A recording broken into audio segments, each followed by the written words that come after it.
பாக்கியாதிபதி வலுத்த ஜாதகம் தான், லக்னாதிபதி வலுத்த ஜாதகம் தான், அஸ்தமனம் கிடையாது. லக்னாதிபதி பாக்கியாதிபதி சாரத்தில் தான் 7ல் இருக்காரு.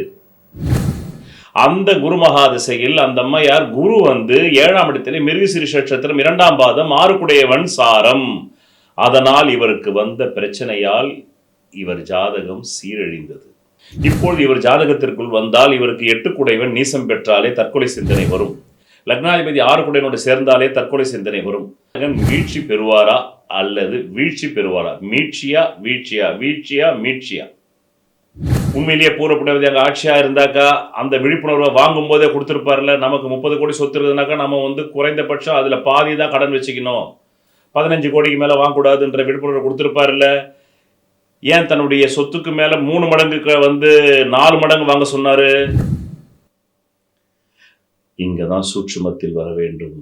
என்னதான் இந்த ஜாதகத்திலே உங்களுக்கு தர்மகர்மாதி யோகம் தென்பட்டாலும் மிதுன லக்னத்துக்கு தர்ம கர்மாதி யோகம் வேலை செய்யாது. அதை விட அது படுபாதாளத்தில் தள்ளிடும், ஆசை காட்டி மோசம் பண்ணிடும். இந்த நிலைமை ஒரு ஜாதகத்தில் 5 கிரகங்களுக்கு மேல் ராகு கேதுக்கள் சாரத்தில் இருந்தால் அந்த ஜாதகத்தில் எவ்வளவு பெரிய ராஜயோகம் இருந்தாலும், நாடாளக்கூடிய யோகம் இருந்தாலும், பில்கேட்ஸ் ஆகக்கூடிய யோகம் இருந்தாலும், பஞ்சமகா புருஷ யோகங்கள் இருந்தாலும், தர்ம கர்மாதிபதி யோகங்கள் இருந்தாலும், பூர்வ புண்ணியாதிபதி வலுத்திருந்தாலும் அந்த ஜாதகம் வேலை செய்யாதுன்றான். கேட்சியாக இருக்கணும், லட்சம் பேர் பார்க்கணும், கோடி பேர் பார்க்கணும், 1000 பேர் பார்க்கணும், 50,000 பேர் பார்க்கணும், அப்படி கொடுக்க மாட்டேன்.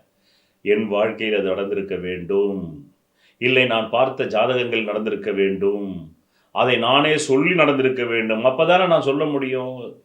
எனக்கே ஒரு கலையில் அனுபவம் சித்திக்கலை, என் கைக்கு வரலன்னா, லகான் குதிரை என் கைக்கு வரலன்னா நான் எப்படி ஊருக்கு சொல்ல முடியும்?